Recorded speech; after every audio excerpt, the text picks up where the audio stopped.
Muchas gracias por acompañarnos en este ciclo de conferencias que desde el CENSIDA hemos organizado para ustedes en el marco del Mes del Orgullo LGBTI. El tema del día de hoy es de extraordinaria relevancia para toda la población y queremos que existan muchísimas preguntas y utilizar realmente lo que aquí se discuta para continuar en nuestra labor. Es el tema del protocolo de atención de las personas LGBTI, retos para la implementación en el sistema de salud. Antes de iniciar la sesión, les recuerdo la dinámica de este espacio. Nuestros ponentes tendrán 15 minutos para exponer su tema. Se les indicará verbalmente cuando les queden 5 minutos restantes de su participación. Cerraremos los micrófonos para los asistentes y al finalizar la conferencia tendremos espacio para las preguntas que deseen hacer nuestros participantes a los ponentes a través del chat. Hoy moderará la conferencia el doctor Mario Gómez Cepeda. Mario es médico cirujano por la Universidad Nacional Autónoma de México, especialista en epidemiología de la Dirección General de Epidemiología de la Secretaría de Salud y maestro en salud pública con área de concentración en epidemiología por el Instituto Nacional de Salud Pública. Ha realizado diversos cursos en prevención y control de cáncer, tuberculosis, VIH y otras infecciones de transmisión sexual, en particular virus de papiloma humano y evaluaciones económicas de tecnologías sanitarias. Dentro de su labor docente ha participado como profesor en diplomados de colposcopía, cáncer de mujer y actualización en salud pública. En su trayectoria profesional se ha desempeñado como responsable del Servicio de Epidemiología y Medicina Preventiva a nivel hospitalario, subdirector del Programa de Cáncer de Mama y director del Programa de Cáncer de la Mujer en el Centro Nacional de Equidad y Salud Reproductiva, consultor y director médico en el ámbito privado y en el programa de México. Actualmente se desempeña como director de Prevención y Participación Social en CENSIDA. Nuevamente le solicitaríamos que cerraran sus micrófonos. Y Mario, te dejo la palabra. Gracias.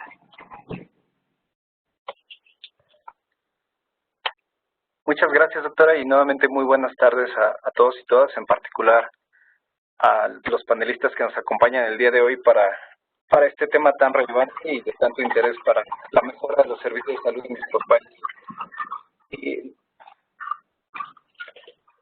Nuevamente les pedimos que por favor silencien sus micrófonos y les recordamos que esta sesión va a ser grabada para poder tener una mayor difusión, va a estar en nuestra página de internet. La población LGBTI requiere obtener condiciones diferenciadas que acorten las brechas originadas por la desigualdad estructural y esquemas de atención orientados a la no discriminación en todas sus variantes, ya sea por cuestiones de origen étnico, de género, edad, discapacidad, condición social, religión, preferencia sexual o cualquier otra que atente contra la dignidad humana y tenga por objeto anular los derechos y libertades de las personas. En México tenemos el gran desafío de diseñar políticas públicas que permitan que el derecho a la salud se establezca sin discriminación, exclusión o restricción, entendiendo que cuando prevalecen dichas condiciones existe un impacto negativo que impide el acceso efectivo, disfrute o ejercicio del derecho humano a la salud y demás libertades fundamentales de las personas. Lo anterior muestra diversos retos para generar acciones institucionales que tengan como objetivo fundamental garantizar el acceso a la atención de la salud sin discriminación, con los mejores estándares de calidad, así como tener la mejor información y vías de acceso a tratamiento. Es por ello que ante dicha necesidad del Gobierno de México desde 2017, elaboró el Protocolo de Atención de las Personas LGBTI que tiene como objeto establecer criterios orientadores y acciones específicas para ser observadas en la prestación de servicios de atención médica en los establecimientos que componen el Sistema Nacional de Salud, que contribuyan a garantizar el acceso efectivo y sin discriminación a los servicios de las personas LGBTI.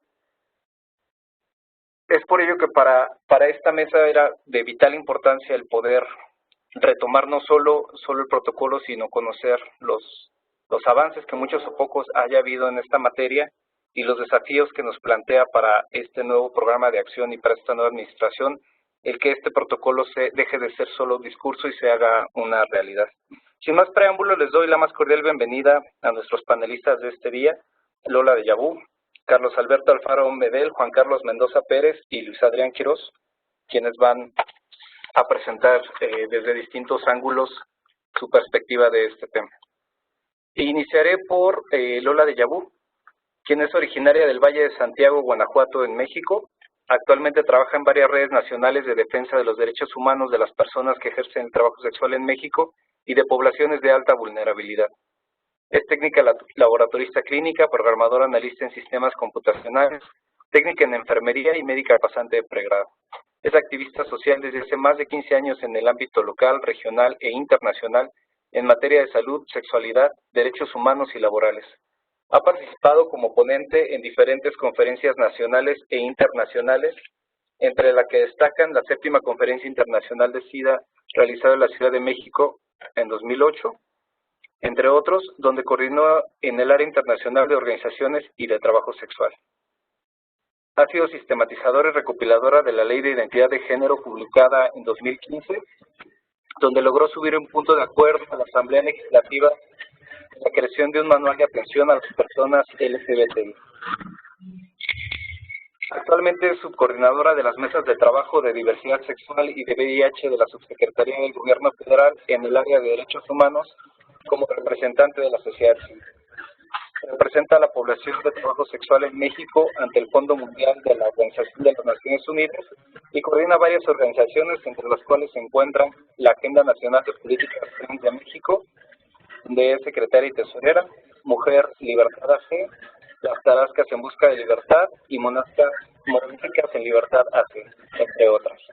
Participó activamente en la elaboración del protocolo que vamos a discutir el día de hoy, el protocolo para la atención sin discriminación de personas LGBTI, y así como la elaboración de la Constitución de Derechos Humanos para personas transexuales, transgénero y travestis. Lola, bienvenida y tienes la palabra. Hola, buenas tardes.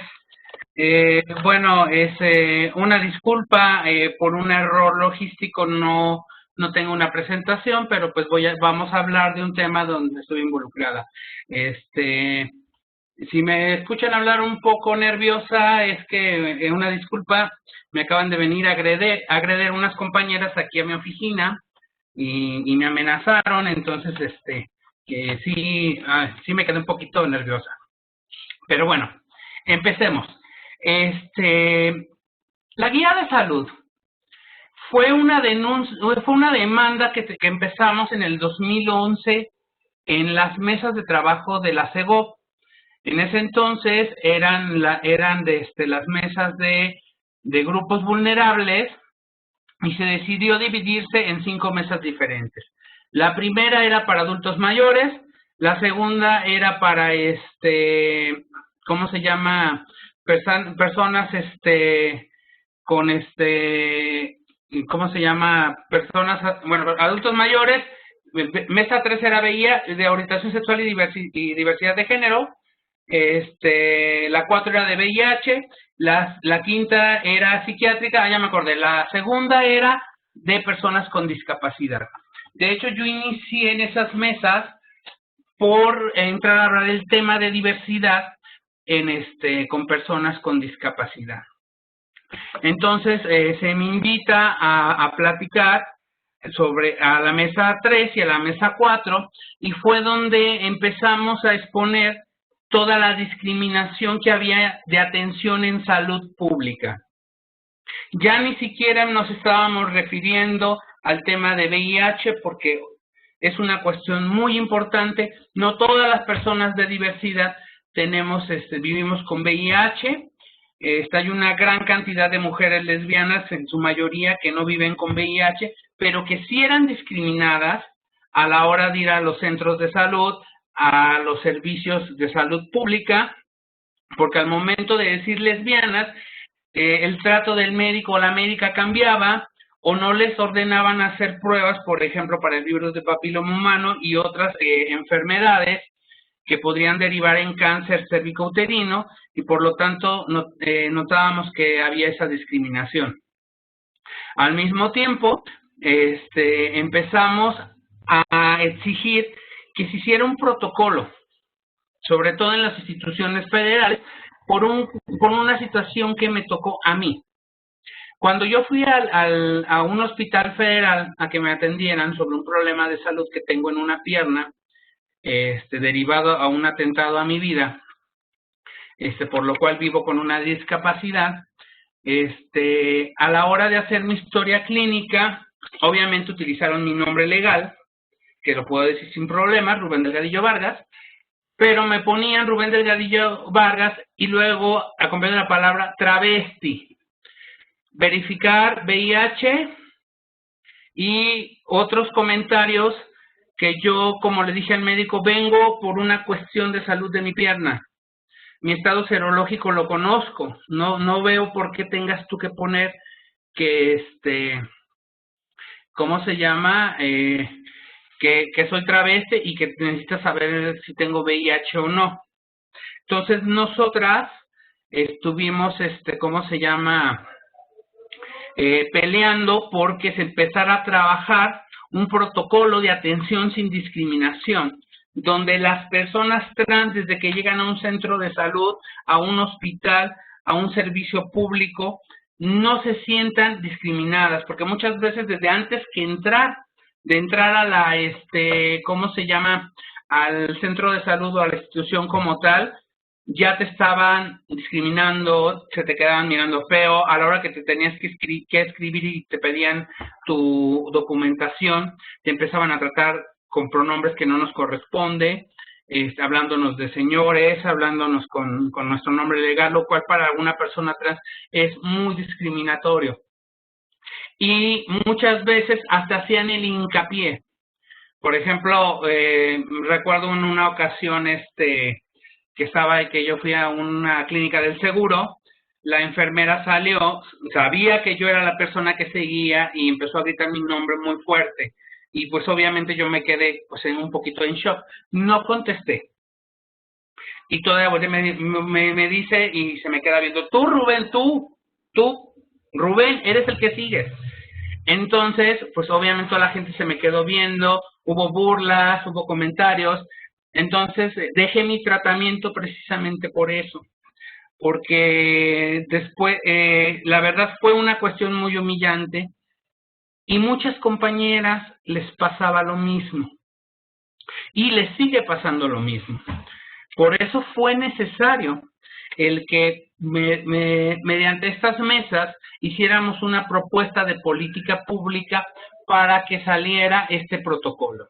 Si bien el protocolo no es perfecto y viene separado prácticamente por poblaciones y no vienen todas las especificaciones, algunos son protocolos, por ejemplo, el protocolo trans está basado en el protocolo de la Condesa, el protocolo Intersex lo construimos con protocolos internacionales de atención a personas que nacen con algún grado de intersexualidad, y la guía protocolizada, protocolizada para personas gays, la guía protocolizada para personas lesbianas y la guía de atención a personas bisexuales, porque esa no es protocolizada, formaron este protocolo. Aunque se hizo la revisión completa de cada uno, ya han pasado, duró 2 años el trabajo, de 2015 a 2017, para que lo pudieran aceptar y lo pudieran publicar un 17 de mayo. Ya ahorita el protocolo sí, aunque está un poco ya, necesita hacerse una nueva revisión y necesita actualizarse. Lo más importante es que este protocolo no se ha implementado. Ahorita, por los tiempos, ahorita hay un problema fuerte con el COVID y que ha acentuado las discriminaciones, la falta de atención y el acceso a la salud.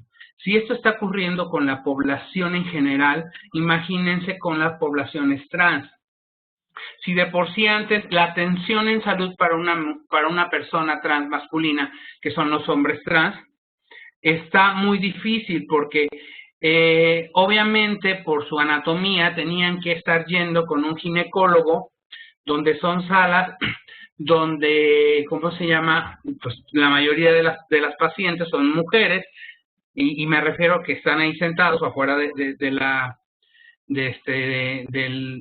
consultorio, pero a veces iban acompañados de sus parejas. Entonces, cuando nombran a los compañeros trans antes con su anterior nombre y con una apariencia completamente masculina, eran objetos de discriminación y los chicos dejaban de ir. O eran violentados por las mismas compañeras para, ¿cómo se llama? Asusaban a las demás personas para que les dijeran cosas o burlarse de las personas. Entonces, esta situación es lo que ha derivado que se haga este protocolo. Si bien el protocolo trans está más basado en la atención hormonal y en la atención psicológica, hace falta mucho más. Por ejemplo, la atención por enfermedad por adyuvante humano, que de hecho es una guía que sacó Secretaría de Salud a nivel federal en el 2007, si no me falla la memoria, ni siquiera se lleva a cabo en los hospitales. Muchas compañeras de los estados tienen que venir a la Ciudad de México a la atención y no en todos todos los hospitales o centros de salud o clínicas les da la atención. Ahorita el que nos estaba dando una mejor atención para las personas con estas infiltraciones era el hospital, el INER, el Hospital Nacional de Enfermedades Respiratorias. Pero ahorita con lo del COVID, obviamente ese hospital está abarrotada y hay más riesgo de ir a recibir una atención que, ¿cómo se llama? Que no ir a la atención. Entonces, a nosotras ahorita, en los números que tenemos, hay más gente trans falleciendo por la violencia y por las enfermedades, por las inyecciones de siliconas y aceites y demás, que por el mismo VIH. Esto sin tomar en cuenta otras circunstancias muy importantes que tienen que ver con la salud psicológica, como la depresión, el uso precisamente también de hormonales que muchas veces causan muchas circunstancias psicológicas que pueden hasta orillar a un suicidio o una forma de psicosis. Y por lo tanto, por eso es que sacamos esta guía. La situación aquí sobre todo con esta guía es que aunque ya hay una medida, este protocolo que hace la Condesa para el acceso a las hormonas y el tratamiento psicológico, no se está dando en los estados, obviamente, porque no tienen un presupuesto etiquetado para esto y porque pues no todos los estados quieren atender a las personas trans en una situación que para nosotros es una cuestión de salud. Muchas personas dicen que la hormonización no debería ser apoyada por el Estado porque lo ven más como una decisión personal que como una necesidad de salud. Entonces son pocos estados hasta ahorita que habían querido retomar este protocolo, sobre todo en el tema trans, como es el estado de Guanajuato, el estado de Morelos, el estado de Oaxaca, el estado de Yucatán. Pero ahora, con esto del COVID, nos hemos quedado prácticamente sin opciones. La misma Clínica Condesa ahorita ha tenido que cancelar o dejar a muchas personas fuera de la atención que se estaba dando en la clínica trans, porque pues solamente están atendiendo urgencias y tema de VIH. Ahí es donde vemos esta discrepancia, porque para la Clínica Condesa y el sistema de salud de la Ciudad de México, el tema de las hormonas y la terapia psicológica no es una cuestión de emergencia.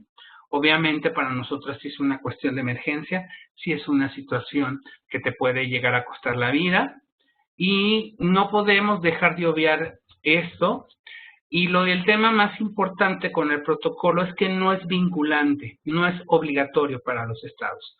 Ni siquiera para las propias instituciones federales, es como una recomendación que se sacó de política pública por parte del sector salud, pero si algún hospital, clínica o lugar de atención decide no tomarlo, no están obligados. Entonces creo que nuestra incidencia primero debería ser que este protocolo con fallas o con aciertos y que necesita ser actualizado, deba de empezar a implementarse de una forma obligatoria. Entonces, yo creo que es el paso que debemos de seguir. porque nos seguimos muriendo por estas inyecciones. Hay un gran repunte, por cierto, que es un tema que yo sí le encargo mucho a Cencida. Si bien en muchos estados, la mayoría de los estados, han estado dando tratamiento antirretroviral hasta por varios meses para que las personas no tengan que ir a consulta, solamente vayan en cuestión de emergencia por, obviamente, cuidar esta situación del COVID. En las infecciones de transmisión sexual las han dejado completamente de lado. ¿Qué es lo que está pasando? Tenemos gente, por ejemplo, aquí en nuestra propia oficina, en la Agenda Nacional Política Trans, donde estoy colaborando como secretaria, hemos tenido detecciones de sífilis, hepatitis C y de condilomas. En la Clínica Condesa no están dando este tipo de atención, de hecho los están derivando a, o más bien les están aconsejando que vayan a servicios privados, que esto se supone que deberían de atenderlos ellos directamente y hasta recomiendan no ir, por ejemplo, a un hospital general, porque hay más riesgo de infección por la cuestión del COVID. Entonces, no hay acceso a los tratamientos de infecciones de transmisión sexual, sobre todo de las personas que ejercemos trabajo sexual y de las personas trans. Y también hay una gran deuda con la prevención. En esos momentos con la prevención del VIH, y perdón, yo la verdad no quería tocar el tema de VIH mucho, no quería ahondar en él, porque precisamente lo que queríamos dejar en claro con esta guía, con este protocolo, es que no todas las personas diversas vivimos con VIH. Es importante y por eso hay una norma oficial que mandata cómo atender. Lo que es importante es que la gente pueda ir a un sistema de salud y no se sienta discriminada y que sean respetadas por cómo nos hemos construido las personas que realmente somos, no por un nombre, no por un género que venga en un acta de nacimiento o en una credencial de lector. Entonces, no sé cómo vamos de tiempo. Estamos ya 1 minuto.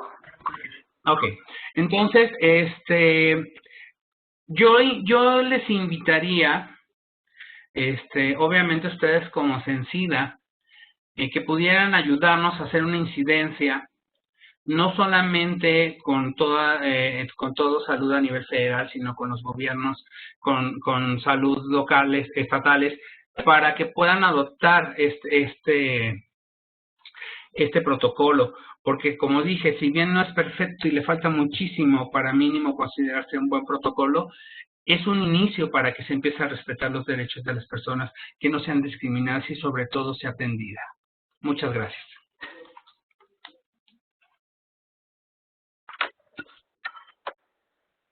Muchísimas gracias, Lola. Ahora toca la palabra a Carlos Alberto Alfaro Medel. Que... Sí, de hecho ya se les envió la invitación. Ok, muchas gracias. Al contrario, gracias, doctor. Carlos Alberto es licenciado en Psicología por la Universidad Autónoma Metropolitana Unidad Xochimilco, con especialidad en modelos de intervención social por la Escuela Nacional de Trabajo Social de la UNAM y cuenta con una maestría en educación por la Universidad Autónoma de la Ciudad de México. Cuenta también con diplomados en intervención comunitaria, educación en derechos humanos, educación ambiental, mejora regulatoria, entre otros. En la experiencia laboral ingresó a la Administración Pública en el año de 1990 con diferentes cargos en distintas dependencias del ámbito estatal y federal. Recibió el Premio Nacional de Administración Pública en 2011 y en los últimos años ha destacado en la colaboración con la Comisión Nacional de Bioética como jefe de comités de ética en investigación y subdirector de planeación. Actualmente es subdirector técnico normativo en la Comisión Coordinadora de Institutos Nacionales de Salud y Hospitales de Alta Especialidad. Muchísimas gracias, Juan Carlos. Perdón. Carlos Alberto, ¿me escuchas? Sí.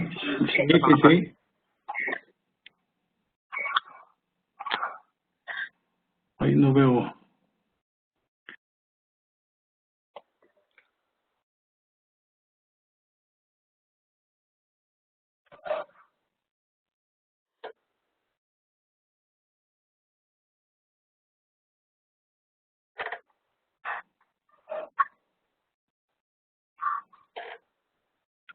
Bueno, ¿me escuchan? Sí, te escuchamos y ya podemos ver también tu presentación.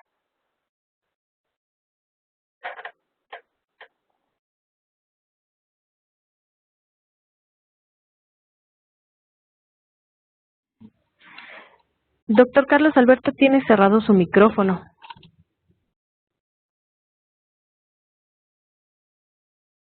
¿Ahora sí me escuchan? Listo, gracias. Bueno, muchas gracias. De nueva cuenta, buenas tardes. Es para mí un honor estar aquí con ustedes y compartir un poco de la experiencia de la conformación de este documento. Ya Lola de Yabú dio un poco más de detalles, fue una de las más activas participantes en la conformación del documento. Y bueno, la experiencia que yo les voy a comentar es más bien desde el ámbito institucional. Para acercarnos un poquito al documento, me gustaría comentarles algo de lo que es la estructura del propio protocolo. El documento está dividido en varias partes, en varios componentes, podríamos comentarlo. Dentro de lo sustantivo podríamos hablar de un protocolo general que se basa en la orientación a los directivos y a los participantes dentro del Sistema Nacional de Salud que están vinculados a la atención sobre políticas y criterios generales para atender a las personas LGBTI. Y por otro lado, como ya lo comentó Lola, es hablar de guías específicas de atención tanto para la intersexualidad, tanto para las mujeres lesbianas y bisexuales, como para los hombres gay y bisexuales. Y por otro lado, este documento que más bien es de guía de buena práctica clínica para atender a las personas transgénero. Entonces, este documento está basado en un enfoque integral de la atención a las personas. Sin embargo, considerando que la diversidad implica hacer algunas acciones específicas en el contacto con las personas, fue que se pensó que era idóneo establecer guías de atención para cada una de estas poblaciones que ya les comenté. Una vez conformado el documento, con todo este proceso de orientación con las organizaciones de la sociedad civil, con la orientación de expertos en las distintas áreas en las que está conformado el documento, con la orientación también de otras instituciones de la Administración Pública Federal, pues se logró en un primer momento pues la publicación de este protocolo. Habría que hacer un paréntesis tomando en consideración lo que ya comentó Lola de Yabú, que sí, efectivamente es un documento que no es vinculante todavía, pero en la lógica de tener algo ya un poco más acabado, el camino para que este documento fuera obligatorio era un poco más difícil de abordar, tomando en consideración que teníamos que hablar por mecanismos de regulación, mecanismos que en algún sentido implicaban que este proceso fuera un poco más largo. Por eso es que a la hora de que los equipos de trabajo se pusieron de acuerdo para aprobar este documento, se vio que el camino más sencillo para ya sacar a la luz un documento de este tipo era que fuera un tipo de recomendaciones que, sin embargo, en el propio documento lo dice, son recomendaciones que deben de ser observadas en todos los establecimientos del Sistema Nacional de Salud. Entonces, estos elementos van, digamos, dándole un poco más de fortaleza al documento desde el punto de vista de buenas prácticas clínicas, como lo comento, pero sí con un sesgo de obligatoriedad para todos los establecimientos de atención a la salud. Bueno, una vez publicado el documento, se vio la necesidad de que había que establecer algún tipo de estrategia para su implementación. Si bien es cierto, el documento es tan rico en muchos aspectos, también es limitado en el sentido de que es necesario que la difusión y los mecanismos de comunicación del propio documento, tanto a nivel institucional como a nivel de la sociedad, pudieran tener algún tipo de efecto. Y entonces se pensó que la mejor manera era establecer una estrategia que no solamente difundiera el documento, sino que también en su implementación generara un cierto grado de modificación de las conductas institucionales que pudieran favorecer no solamente el conocimiento del propio documento, sino que en la operatividad cotidiana se pudiera implementar, se pudiera llevar a cabo las recomendaciones de manera efectiva, generar las condiciones propicias para que llegáramos hasta el grado tal de un cambio de conducta institucional que permitiera hacer énfasis en esta necesidad que, como ya lo comentaron, todavía prevalece para evitar la discriminación de las personas LGBTI y el acceso efectivo al sistema de salud y a todos sus servicios. Entonces llegamos a esta lógica de la Estrategia Nacional de Implementación. Como les estaba comentando, es un punto de vista institucional y es un proyecto que todavía implica muchos elementos concomitantes, por ejemplo, el tener presupuesto para su implementación, como por ejemplo, tener una validación de todas las organizaciones de la sociedad civil que participaron en la conformación del protocolo y que sus aportaciones también seguramente van a enriquecer a la implementación de esta estrategia. Y de manera general, se los voy a ir comentando. ¿Qué se trata con esta estrategia? Se trata de modificar las actitudes discriminatorias en la prestación de los servicios de salud, particularmente en lo que derivan en la limitación del acceso efectivo a este cuadro de servicio.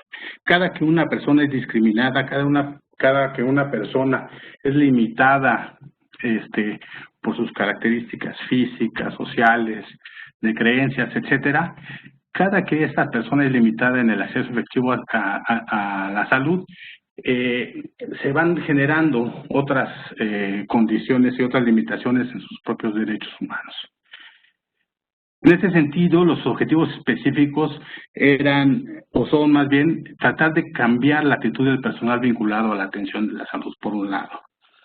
Por otro lado, incorporar en la actividad institucional acciones que contribuyan a hacer efectivo el protocolo en comento.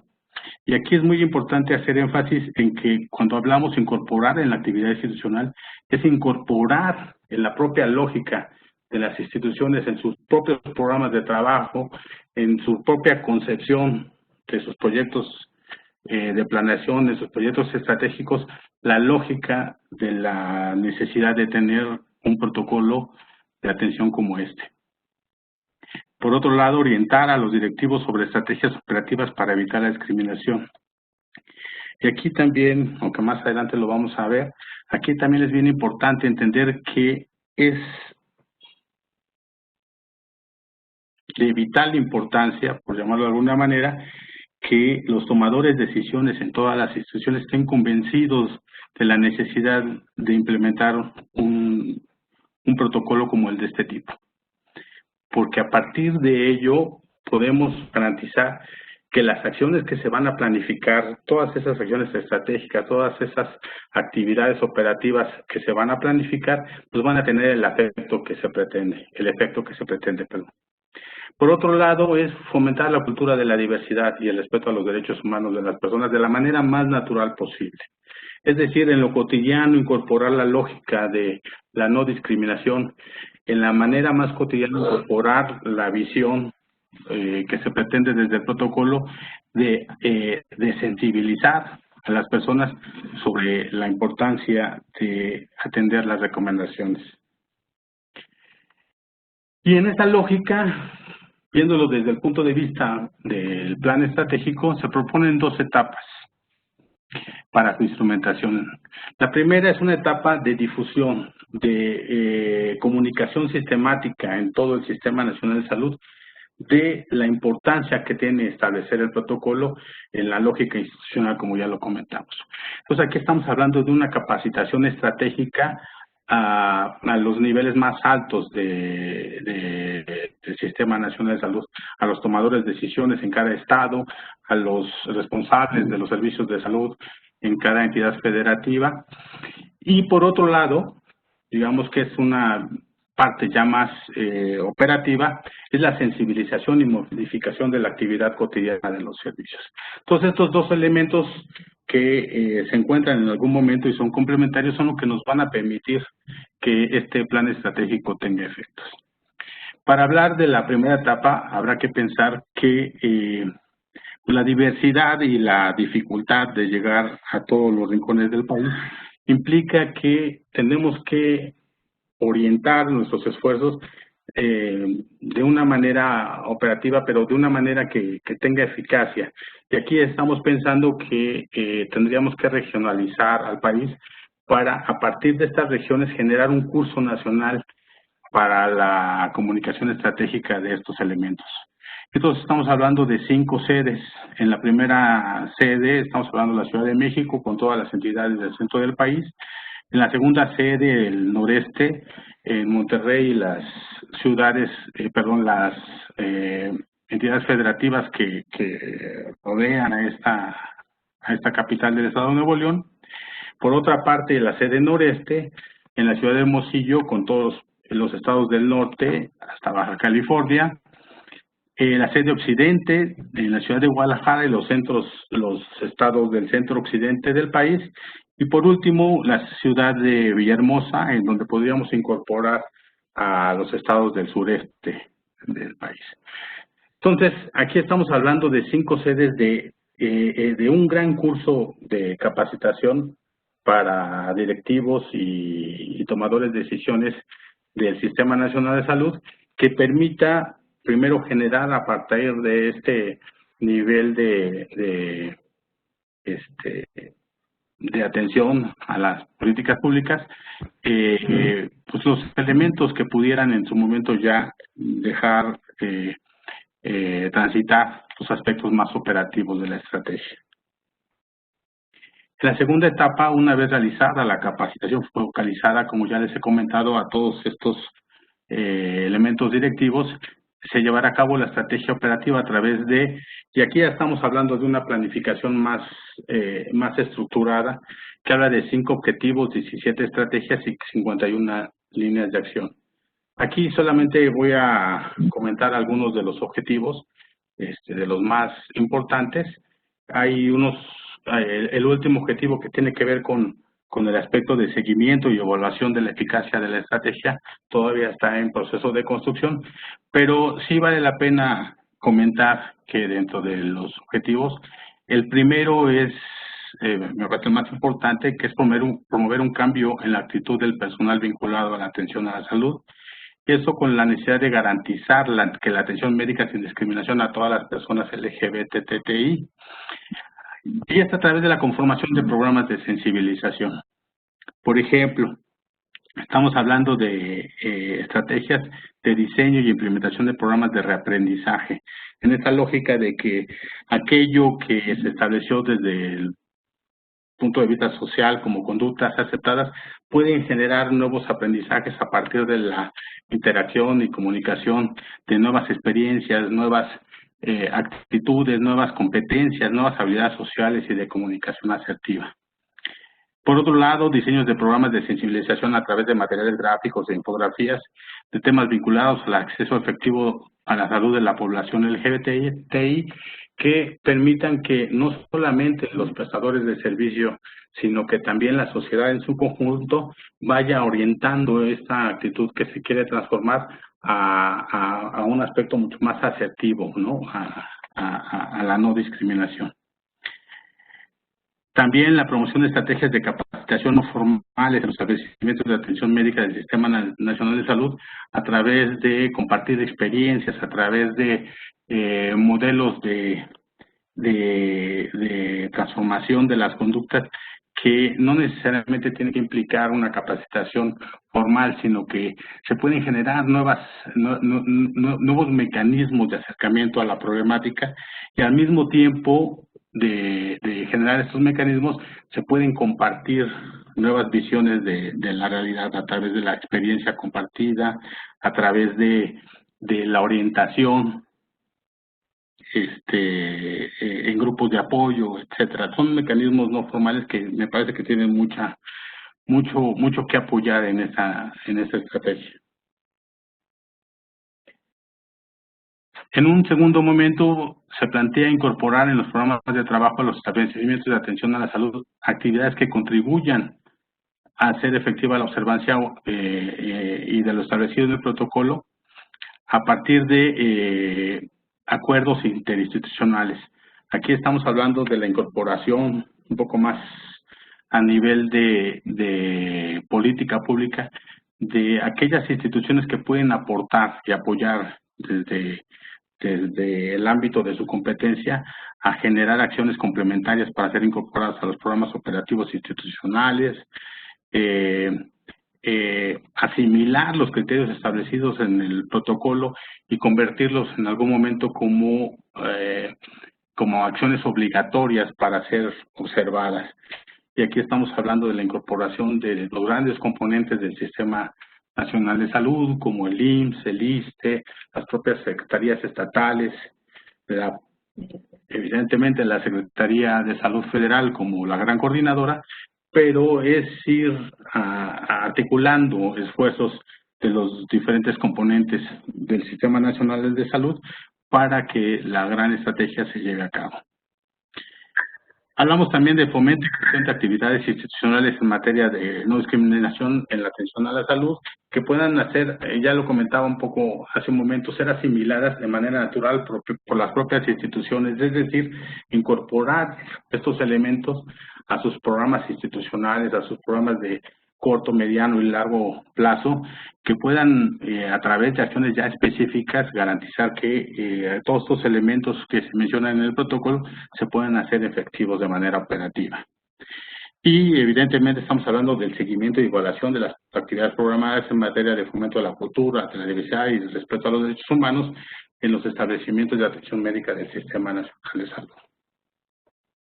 2 minutos, por favor.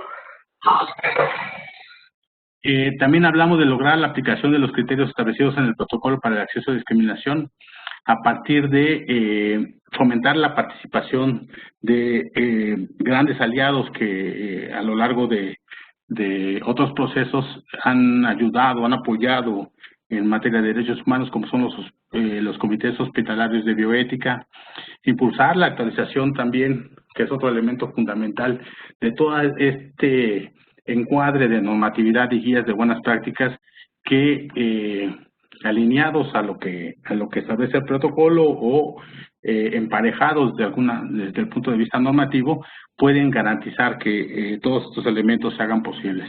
Impulsar el desarrollo de proyectos de investigación también es un elemento muy importante afines a la temática de no discriminación.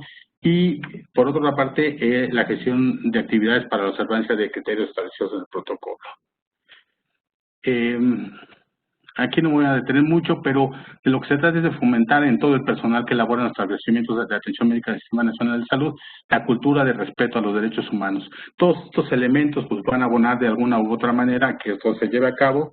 Y de lo más destacable de esta propuesta es el desarrollo de instrumentos de evaluación de políticas públicas para la no discriminación y acceso efectivo de los servicios de salud de las personas en situación de vulnerabilidad. Y esto con el objeto de tener elementos objetivos que nos permitan ver en qué grado estamos de la problemática, cómo podemos generar y ajustar lo que se tiene planificado y que redunde en beneficio de la población que se pretende atender. Y nada más una demo que me gustaría leer. Y dice que la propuesta entraña retos importantes que en la práctica se configuran en acciones afirmativas a implementar en los diversos niveles de atención a la salud. La finalidad es favorecer desde otra perspectiva al acceso efectivo a la atención a la salud, sin discriminación, con los mejores estándares de calidad, sin injerencias paternalistas en la toma de decisiones y teniendo como base la mejor información y la disposición al cambio. Muchas gracias.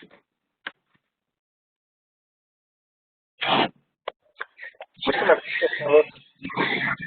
Ahora cedo la palabra al doctor.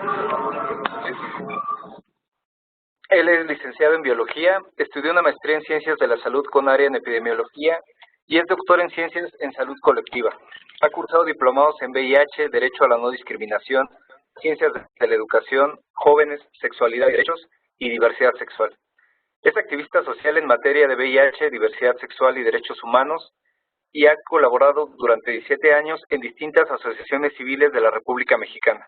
Con relación al ámbito académico, fue profesor investigador en la Universidad Autónoma Metropolitana Unidad Xochimilco y actualmente es profesor investigador del Departamento de Salud Pública en la Facultad de Medicina de la UNAM, con una línea de investigación sobre salud y bienestar en personas LGBT. Muchas gracias, Juan Carlos, por acompañarnos. Tienes la palabra.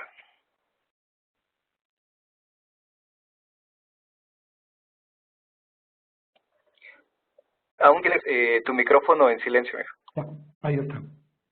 ¿Ya se escucha? Sí, te escuchamos. Ok, perfecto. Me disculpo si de pronto se escuchan unos ladridos. Con esto de la nueva normalidad y estar en casa, hay algunos inconvenientes. Y como medio empieza a llover, tengo un perro que le afecta bastante los truenos, pero ojalá que no pase. Bueno, para empezar de lleno, quisiera irme rápido porque traigo bastante material. ¿Sí se logra ver bien la pantalla o pongo la pantalla compartida completa? ¿Alguien que me diga que se ve bien? Sí, se aprecia bien. Sí.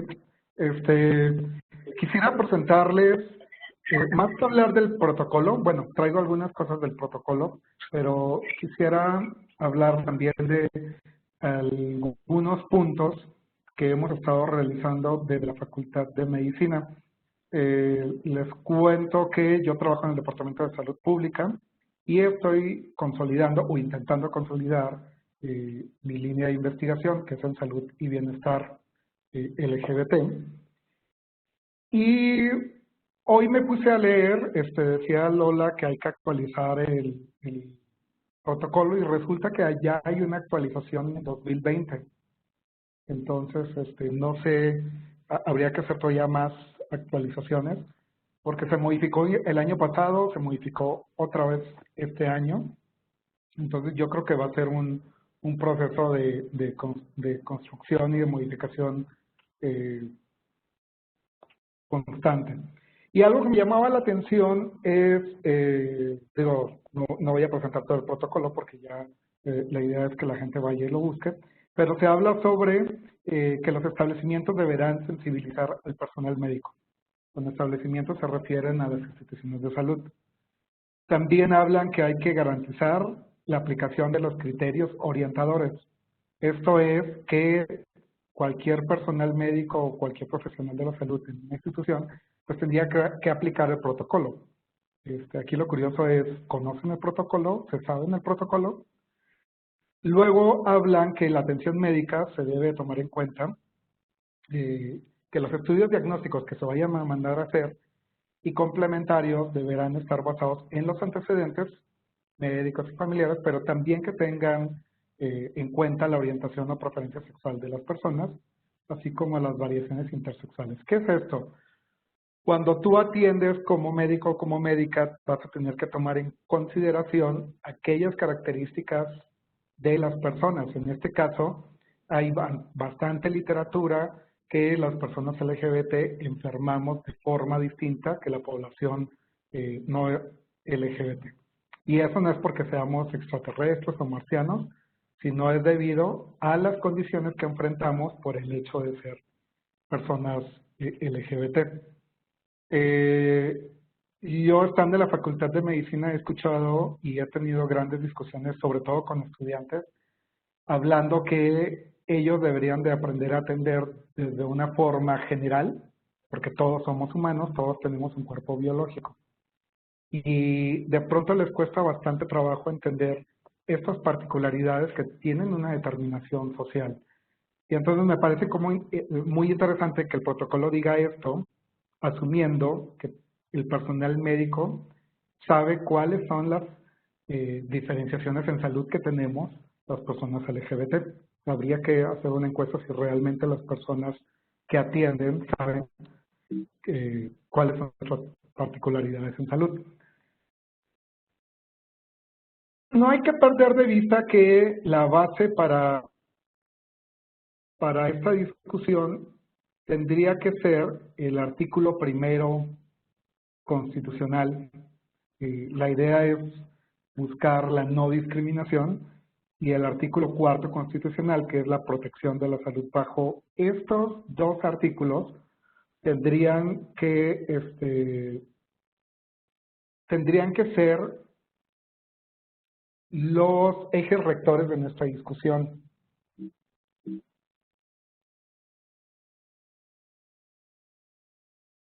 Bueno, esta es una discusión que siempre he tenido. Me llama la atención por qué recomiendan que la terapia de reemplazo hormonal sea metida en el cauces y además mencionen que sea clasificado como desmenorrea. O sea, lo que quiero mostrar con esto es que hay algunas debilidades muy fuertes o áreas de oportunidad, si quieren que les llame más bonito, para que no se enojen quienes lo hicieron. Cosas muy curiosas, por ejemplo, también dicen que deberán promover investigaciones sobre salud sexual. Me parece como que no ha habido promoción de hacer investigaciones, y esto no es nuevo, no es de este año, no es desde este sexenio, ya lleva más de 3 años este protocolo y yo no he visto que haya una investigación promovida desde esta perspectiva.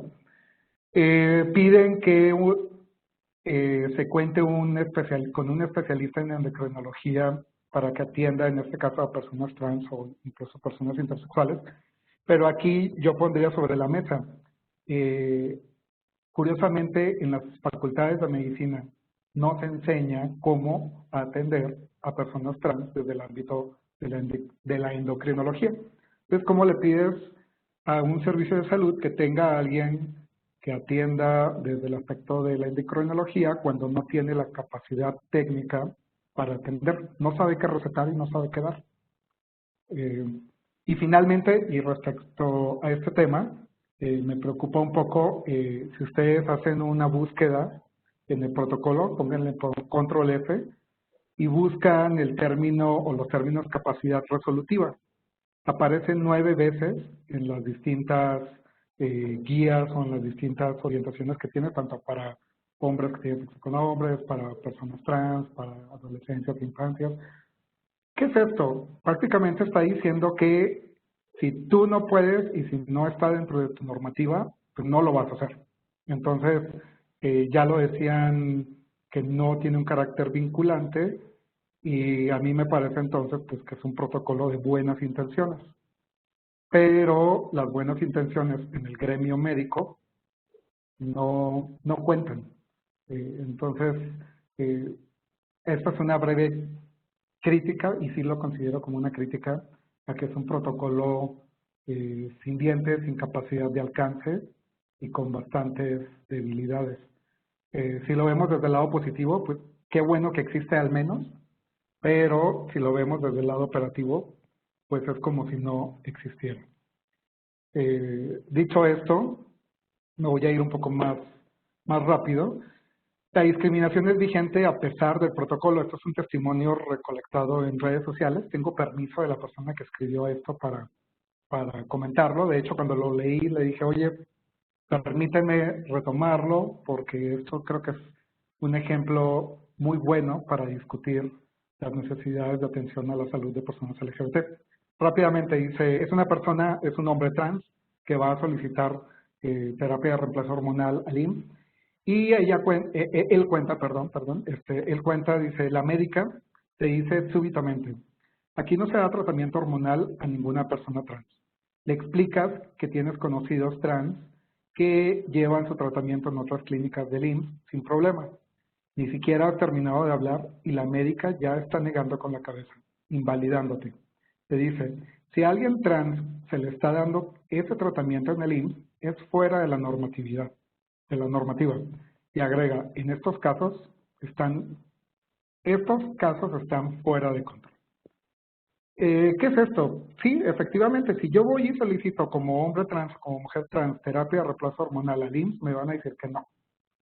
Y dependerá de la capacidad resolutiva, aprendan ese bonito término, de quién dé o quién no dé tratamiento hormonal. Entonces, aquí estamos acrecentando incluso las mayores desigualdades en salud, porque dependerá del criterio del personal de salud si te dan o no el tratamiento. Y eso pues, no deberías de ser. Deberías de llegar, solicitar tu terapia de reemplazo hormonal, que se te hagan los estudios. Si eres candidato o candidato, se te debería de dar. No a voluntad del personal médico o de la capacidad administrativa de tu institución de salud. Discriminación se sigue presentando, está en la ENDOCIC 2018, es de las encuestas más actualizadas que tenemos. Tenemos que alrededor, bueno, las personas trans siguen siendo las personas más discriminadas. Nuevamente, entre más se transgredan los estereotipos de género, mayor castigo hay.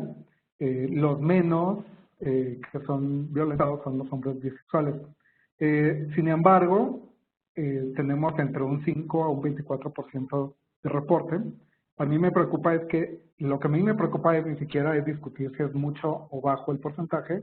Lo que me preocupa es que exista discriminación en los servicios de salud por causa de la orientación sexual o la identidad de género. ¿Cuáles son las situaciones que más se presentan? Te hacen sentir incómodo.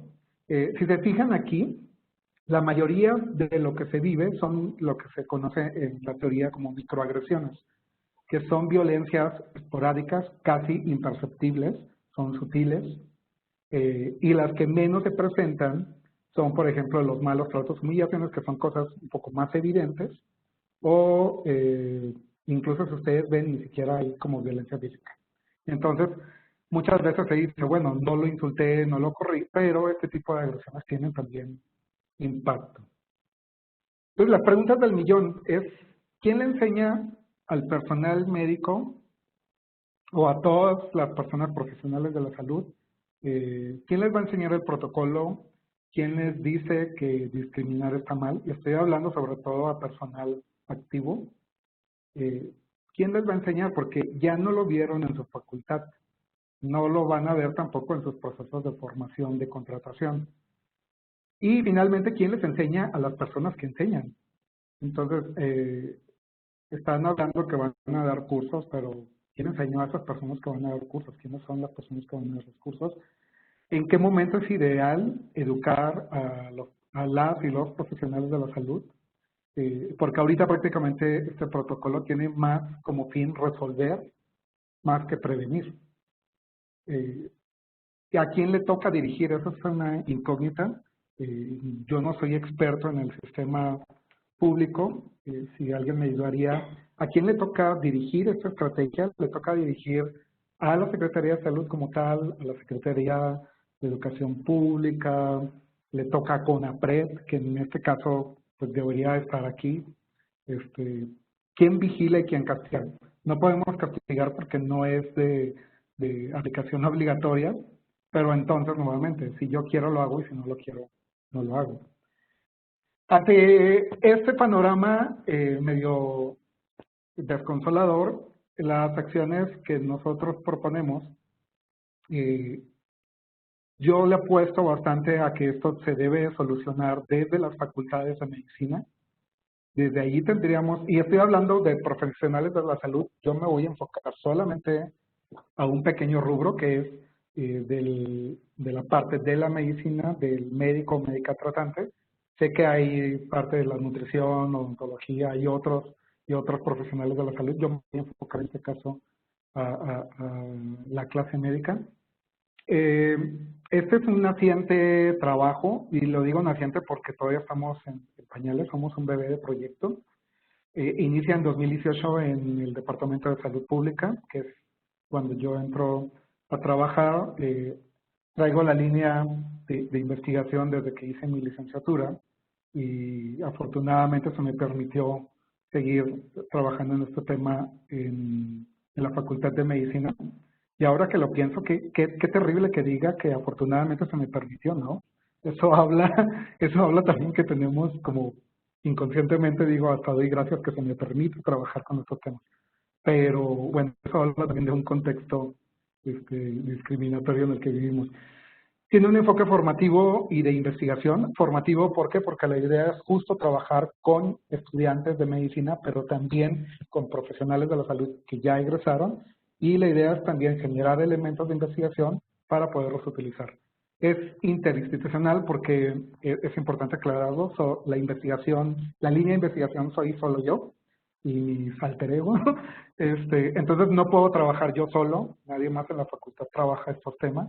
Entonces he hecho equipo con Luis Ortiz Hernández de la UAM Xochimilco, con el doctor Ignacio Lozano de la UPN, de la Pedagógica Nacional, y también hemos estado trabajando con universidades internacionales. Ahorita estamos trabajando con la Universidad de Toronto y con sociedad civil, principalmente con Inspira Cambio, con CISEX, con organizaciones que se han acercado para que trabajemos.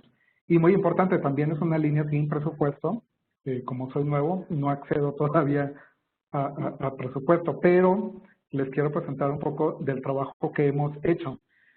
El trabajo que estamos haciendo ahorita en materia de salud LGBT, nuevamente, la idea es incidir en la formación de futuros profesionales de la medicina para que en su quehacer profesional, pues evitemos la discriminación, pero por otro lado tengan también elementos para una mejor atención. Esta imagen para mí es muy simbólica porque fue la primera vez que presenté en el auditorio de la Facultad de Medicina, en el Fernando Carranza, y era de las primeras veces que se iba a presentar un tema como esto. Generó mucha incertidumbre.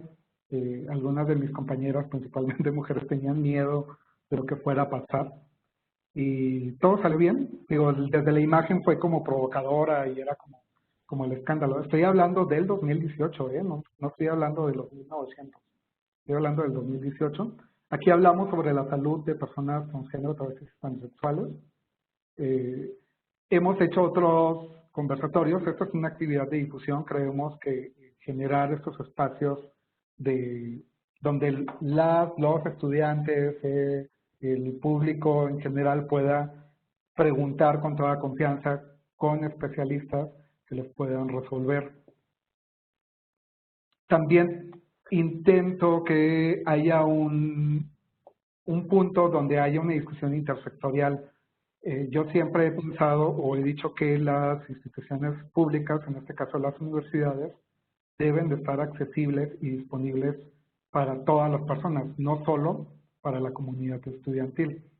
Entonces hemos organizado foros y discusiones, pero en el término de la academia, sociedad civil, personas mismas de la población LGBT, porque creemos que es importante que las personas se apropien de estos espacios que han estado muy aislados de la población. Entonces es muy importante que en la Facultad de Medicina, personas trans, personas gays, personas lesbianas, estén allí. Siempre han estado, pero siempre han estado invisibilizadas. Entonces es muy importante hacerlas visibles y que las personas sepan que están allí. Hemos intentado irnos, pues no apropiando, sino más bien participando de espacios públicos de la facultad.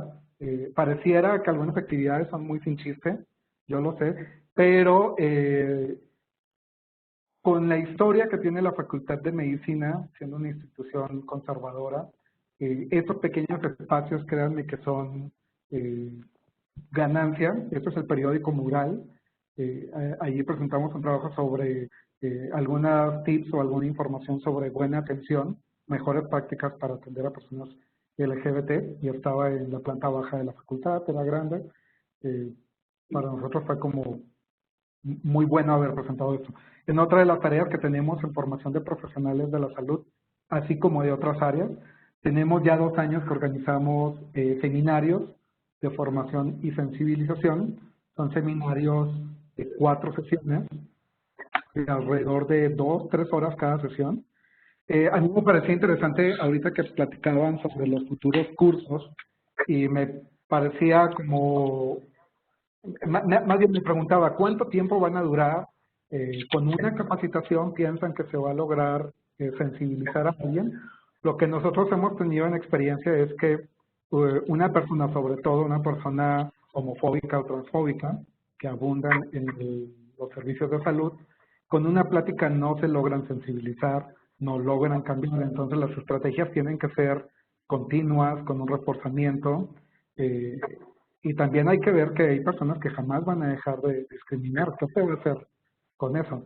En estos espacios hemos tenido la oportunidad de que las personas puedan hablar, vienen personas expertas, participan personas de las poblaciones LGBT e intentamos que se tenga una buena técnica tanto de aprendizaje teórico, pero también práctico y de sensibilización. Y como comercial, esta fue la primera vez, este fue el primer curso que tuvimos, fueron alrededor de 40 o 50 personas, había personas de psicología, de medicina, personas que trabajan en gobierno, y lo que quisiera resaltar también aquí, que no sé si conozcan a Roberto Cabral, que Roberto Cabral, siempre me confundo con los nombres. Pero es la primer draga que se apropia de un auditorio de la Facultad de Medicina de UNAM. Adrián nos mandó. Sí, es como digo, son espacios, son logros muy simbólicos. El hecho que una draga esté dando una conferencia en la facultad principal de medicina del país, creo que son cuestiones muy simbólicas que creo que merecen la pena retomarlo. Esta es la segunda generación, aquí ya fue un poco más reducido, sobre todo porque se batallan por las aulas en la facultad, aquí fueron 20 personas.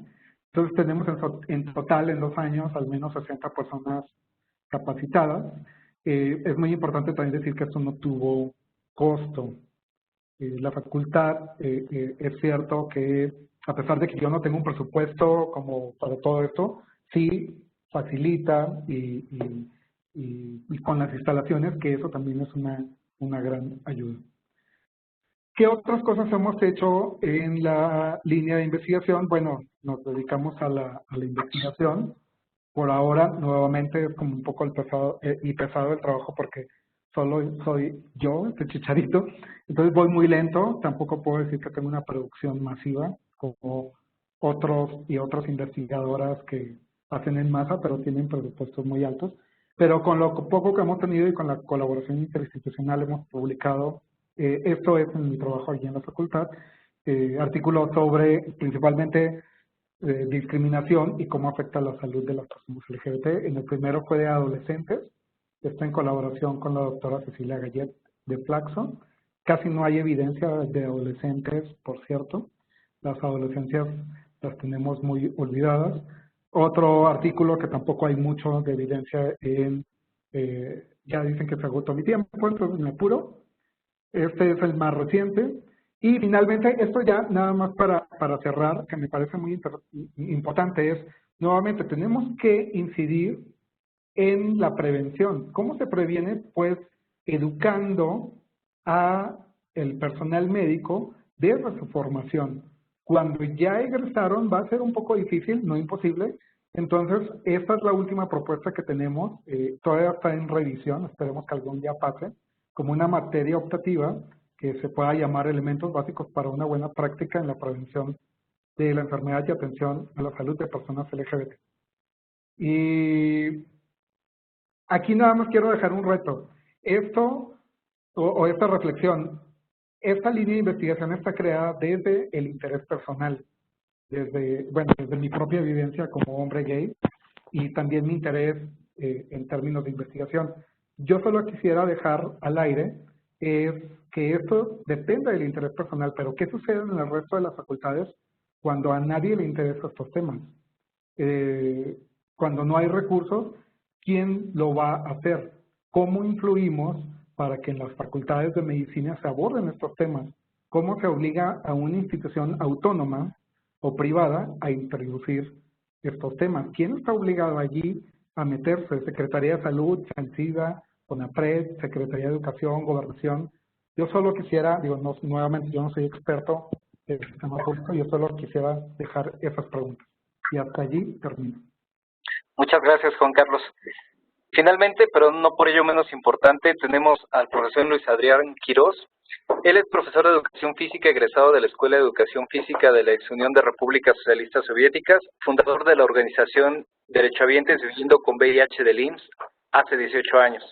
Defensor de derechos humanos desde los 10 años, ha participado en diversos congresos y cursos de formación en VIH, derechos humanos, acceso a la información, derecho a la salud, políticas públicas, farmacovigilancia, farmacoeconomía, farmacología, programas presupuestales, manejo de redes sociales y reforma regulatoria de la FAMER.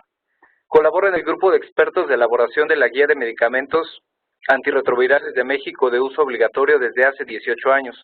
Colaboró en la Guía de la OMS de 2013 y es coautor de la Guía del Paciente Participativo Atrévete a Saber, Atrévete a Exigir. Ha sido delegado en varias reuniones de alto nivel en temas de SIDA en las Naciones Unidas, en la Asamblea Mundial de la Salud y en la Organización Panamericana de la Salud.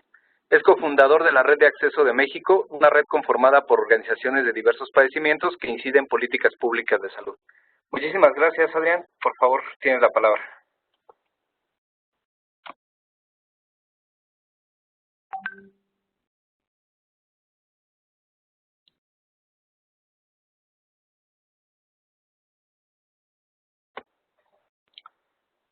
Amigo, tienes tu micrófono en silencio. Bueno, ¿ya me escuchan ahí? Sí, adelante, por favor. Otra vez, bueno, pues un saludo a todos y a todas. Gracias por la invitación. La presentación está enfocada en lo que nosotros hemos hecho para mejorar la calidad de la atención de las personas de la diversidad sexual que viven con VIH. Lo que nosotros esencialmente hacemos es incidir en las instituciones para mejorar todos estos procesos. 3 de las experiencias que vamos a presentar han sido 2 en CONAPRED y una que también iba a ser como parte del Consejo Nacional para Prevenir la Discriminación como una queja, pero se adelantó una delegación del Seguro Social y ahorita les contamos todo lo que hicimos ahí. Bien, la queja que están ahí, esta fue ya hace algunos años, en el 2007, y era una persona que llega al Hospital General de la Raza. Él vivía con VIH, tenía que ser trasladado a su Hospital General de Zona, la unidad de farmacias en el Seguro Social que se llama Centracom, que es la agencia que articula todas las ambulancias del Seguro Social, que es una dependencia del propio seguro. Se negaba a trasladarlo por 2 razones. Una, porque era homosexual, y la segunda, porque tenía VIH. Lo que hicimos nosotros en ese momento fue incidir, presentamos una queja, hicimos que la persona la trasladaran. Fue un viernes en la noche, fue muy complicado. Al final del proceso trasladamos, pero decidimos que no se iba a quedar ahí esta acción como parte de un mero hecho, de una mera mala práctica. Decidimos presentar una queja ante el Consejo Nacional para Prevenir y Eliminar la Discriminación. Esta queja y todo el proceso se lleva un tiempo por todo lo que se tiene que hacer, invitar a la institución a que presente las pruebas y demás. Todo lo que dice el marco normativo de CONAPRED se llevó a cabo.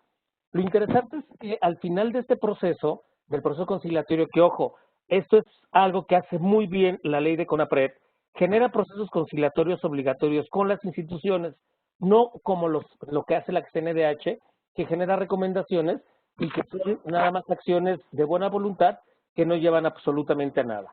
Parte de esos acuerdos con el área jurídica del Instituto Mexicano del Seguro Social, en este caso con el Centro Médico Nacional, Hospital General del Centro Médico La Raza, fue que se incluyera en el protocolo propedéutico para todos los nuevos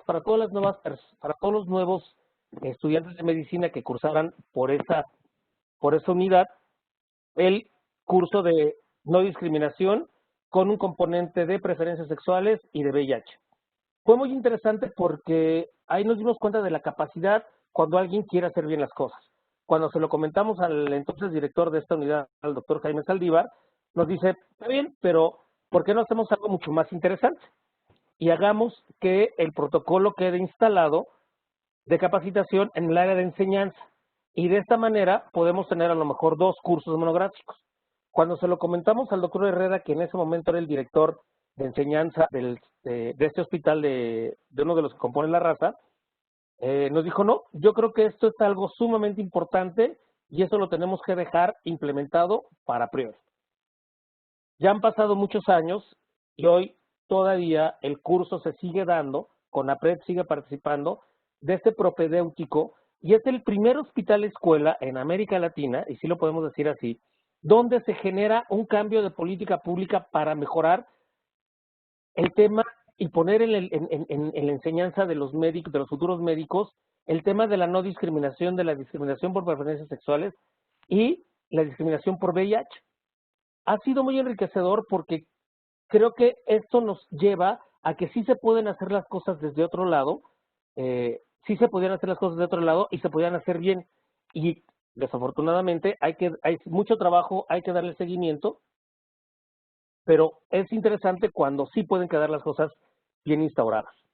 Esa es parte de las obligaciones que tiene el sujeto obligado, en este caso el Seguro Social, para generar estas acciones que les comentaba. Creo que es una de las pocas acciones que podemos decir que se han implementado de manera asertiva cuando hay una queja y que se lleva a este buen puerto. Otro de los casos que tuvimos ya hace algunos años, en el 2011, fue este primer pleito que hasta todavía el día de hoy sigue teniendo graves situaciones allí en la Clínica Condesa, y es esta batalla campal entre la sección sindical 32 del Sindicato de Trabajadores de la Secretaría de Salud con la directora de la Clínica Condesa, la doctora Andrea González. Nosotros en su momento, una organización que se dedica a la defensa de los derechos humanos, presentó una queja y la presentó ante la Comisión Nacional, la Comisión de Derechos Humanos de la Ciudad de México. Cabe hacer mención que el sindicato no es un ente del Estado, es un ente particular. Por tal motivo, tendría que haber sido presentada en CONAPRED. ¿Qué hicimos nosotros? Después de que se arma todo este mitote, no dejaban entrar a las compañeras trans, cierran las calles ahí enfrente del Soriana, que está en Avenida Revolución, cierran las compañeras trans, unas de ellas se acercan y nos dicen qué podemos hacer. Ya nos dijeron que no se podía hacer nada porque la Comisión de Derechos Humanos de la Ciudad de México es incompetente. ¿Qué hicimos nosotros? Nosotros presentamos de nueva cuenta la queja en CONAPRED porque el sindicato estaba muy molesto porque las compañeras trans entraban al baño de mujeres. Fue muy interesante, muy desgastante, pero de verdad muy interesante todo este proceso que hicimos a través de la organización y de la queja que presentamos en CONAPRED, ya que nos dimos cuenta que todo el tema, y como les comentaba al inicio, era una disputa porque la sección sindical estaba en la azotea de la Clínica Condesa y los trabajadores de la sección sindical usaban los baños y usaban parte de las instalaciones de la clínica y ahí se generaba esta disputa territorial, por así llamarle, donde las afectadas y los afectados eran las personas que acudían a la Clínica Condesa, pero sobre todo en ese momento con las compañeras trans. Tuvimos que reunirnos nosotros con el líder sindical, que en ese momento era diputado federal, quien era el exdiputado Marco Antonio García Naya, para solicitarle su intervención a fin de que dejara un poco el proceso de salvaguardar a sus agremiados y viera un fin común que era el derecho a la no discriminación de las compañeras trans y que entendiera por qué era importante que la sección 32 se pusiera las pilas y aceptara la intervención de CONAPRED y aceptar este proceso. Fue una reunión, todavía lo recuerdo, fue una reunión bastante críspida. Todavía estaba la licenciada Hilda Telles como parte de la dirección de quejas del CONAPRED, pero al final lo logramos. El sindicato dice, no lo acepto, pero acepto todas las acciones que garanticen el derecho a la no discriminación. Fue el primer sindicato de nueva cuenta en América Latina que se sienta ante un órgano de esta índole de no discriminación por un tema de preferencias sexuales. Fue muy interesante porque tuvimos que capacitar a sus dirigentes, a toda la sección sindical conjuntamente con CONAPRED. Nos llevó cerca de 2 meses para sacar a todo el personal por ¿cómo se llama? Por partes, para que no se quedaran la atención, porque mucho de personal sindicalizado sigue también trabajando en las mañanas en otras unidades. Entonces, a toda la sección sindical y al personal Clínica Condesa la sacamos por partes para una capacitación presencial de más de 2 horas y media, conjuntamente con el CONAPRED, para sensibilizar sobre el tema de la no discriminación y el tema del acceso a la salud de las compañeras trans y cómo se podían beneficiar por esto, vivieran o no con VIH, con el simple y solo hecho de que acudieran a la Clínica Condesa para garantizar un servicio médico. Fue interesante porque ver que este conflicto pensamos que ya se había resuelto, y el año pasado, entre el 2018 y 2019, vimos todas las disputas que se volvieron otra vez a armar por el tema de la lucha sindical, y que nos queda claro que más allá de ser un tema de negar el acceso a la salud, era un tema entre dos personas que tienen un problema político por ser directora de una clínica y por ser líder de una sección sindical, y que desafortunadamente va a seguir repercutiendo en la atención de las personas que vivimos con VIH. ¿Cuál es la enseñanza de este proceso? Que sí se puede sentar a los sindicatos, que sí se puede sentar a sindicatos vinculados con salud para mejorar estos procesos en la enseñanza, y ya lo decía Juan Carlos, en cómo hacemos que se sensibilicen y se capacitan y comprendan por qué es importante no discriminar a una persona que acude a los servicios de salud por una preferencia sexual distinta a la heterosexual. Tenemos otro caso, otra compañera en Lupita, este es lo que les comentaba hace un rato. Ella es una compañera trans de Ciudad Juárez, Chihuahua, que se vestía extremadamente sexy, le decían Lupita la sexy o la enfermera sexy, porque ella aparte había tomado cursos de enfermería y ayudaba a muchas personas, compañeras trans, daba apoyo a personas como cuidadora para ganarse la vida, y era lo que hacía Lupita. Lupita empieza a ser discriminada porque le ponían el nombre, su nombre legal en su carnet, y ella siempre llegaba y lo tapaba con corrector. El carnet de citas era un pegoste de muchas correcciones, y cada vez que ella le ponía corrector, ella le volvía a poner y volvía a poner su nombre. Con el paso del tiempo, Lupita la conocimos, estuvimos trabajando con ella allá en Chihuahua, y fue muy interesante porque empezó a asumirse como sujeta de derechos.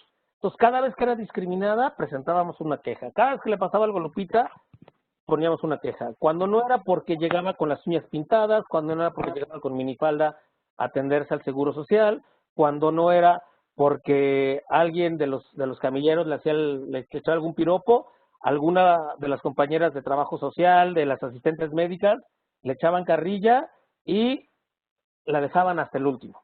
Hasta que un día explota la bomba y le dice una persona, una trabajadora social de la unidad de medicina familiar, que era un fenómeno, que cómo se atrevía, que de su cuenta corría que no iba a salir de la operación que le iban a realizar. En ese momento presentamos una queja ante CONAPRED, pusimos un periodicazo en la jornada allá por el 2011, 2012, y fue sumamente interesante la acción que tuvo el delegado, el contador José Antonio González, que era delegado del Seguro Social en Chihuahua, que dijo: a ver, sentémonos y dejemos este proceso atrás. Y empezamos a trabajar en lo que ha sido uno de los grandes proyectos en el Seguro Social sobre discriminación por preferencias sexuales. Empezamos a trabajar conjuntamente con el Seguro Social, con la delegación de Chihuahua, con Programa Compañeros, con la organización, con nosotros y con CONAPRED, para empezar a capacitar a todo el personal de toda la delegación de Chihuahua sobre la no discriminación. El IMSS se encargó de ponernos al personal, a todo el personal que va a hacer. Fueron más de 6 meses de estar capacitando ya, íbamos a cada rato, también la gente de CONAPRED. Se crearon, con algo que comentaba Juan Carlos, ¿quién después capacita a quién? Se crearon habilidades con algunos, con personas del instituto, con personas del grupo Compañeros, para ayudarnos a sensibilizar al personal. Y fue sumamente enriquecedor porque con el paso del tiempo, hasta que estuvo, que fueron más de 4 años, el delegado allá en el Seguro Social, se implementó todo un marco de verdad referencial para la atención de las personas trans.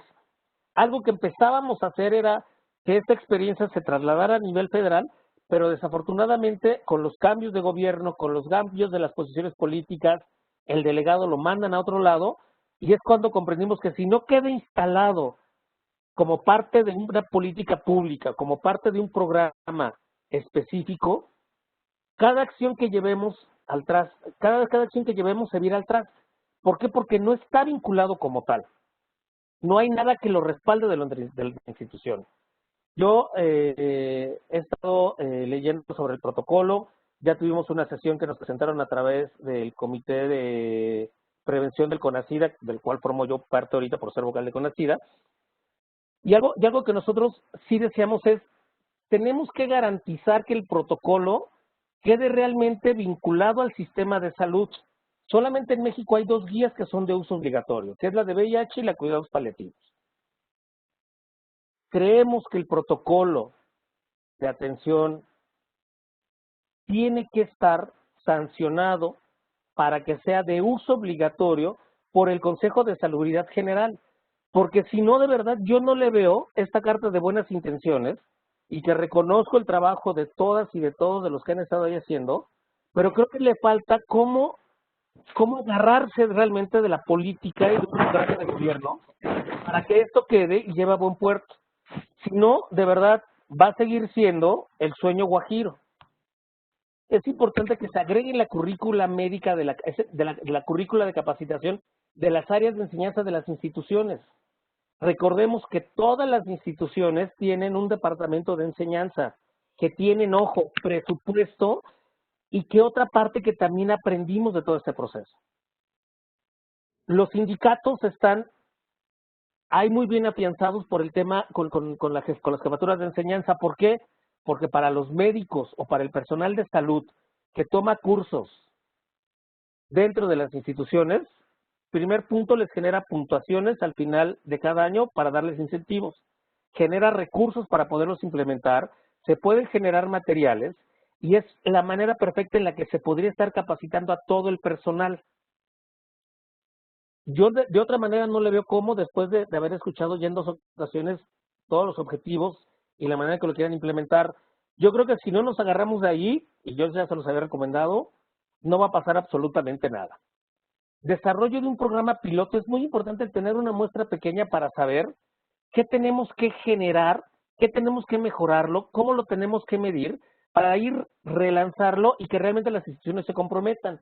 Juan Carlos pone un ejemplo sumamente importante y es, hoy en día ya no tenemos cauces, ya sabemos que hoy en día existe solamente el Compendio Nacional de Medicamentos y que ahí, desafortunadamente,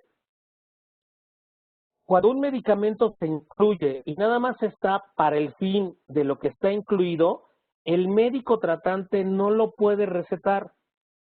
No es que no lo quiera recetar, que normativamente, y que esto le puede causar un despido al trabajador, porque se está exsaliendo de las funciones para lo que se está dando ese fármaco. Por eso han sido hasta el día de hoy muchos héroes que se han atrevido a recetar hormonas para lo que no está en este momento en lo que es el cuadro básico de medicamentos, hoy en día el Compendio Nacional de Fármacos. Acabo de revisar ahorita lo que Juan Carlos está haciendo el compendio y siguen con las indicaciones para todo menos para el uso en comunidad trans o para apoyo hormonal. Entonces creo que esto es algo muy importante que tenemos que empezar a hacer y que ahí depende también del Consejo de Salubridad General. Hay que generar un gran acuerdo con el Sistema Nacional de Salud para garantizar la difusión y su implementación.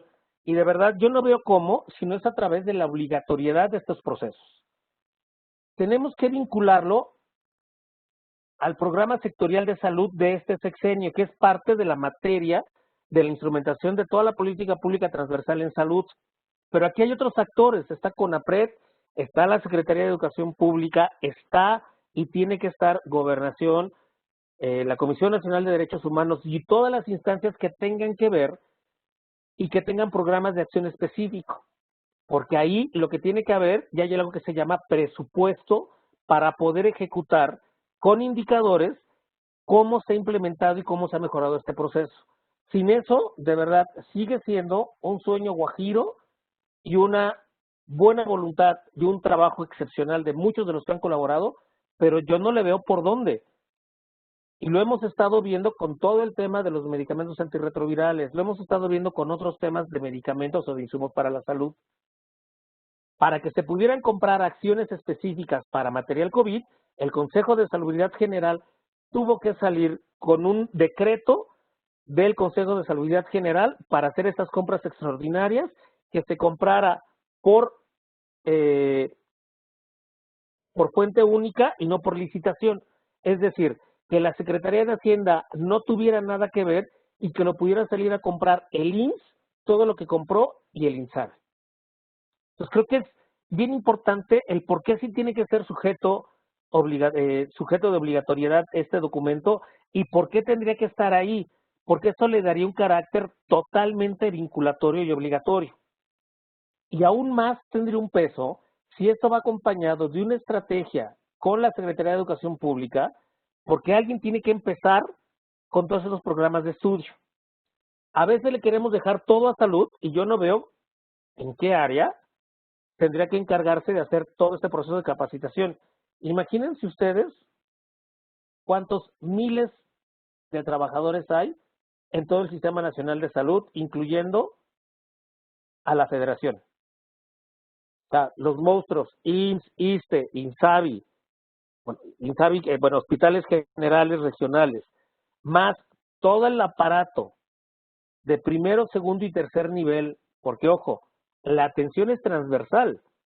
La atención no nada más es un hospital especializado, la atención tiene que ser transversal si queremos evitar realmente el tema de estigma y discriminación para la comunidad LGBT.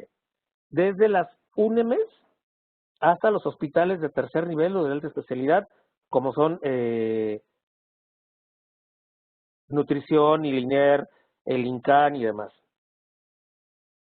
Tenemos que garantizar un acuerdo con las instituciones académicas para incorporar a la currícula enfocado al personal en salud, el personal de salud en formación, no nada más a los médicos, a las enfermeras, a los psicólogos, al personal administrativo que va a trabajar en el sistema de salud público o privado.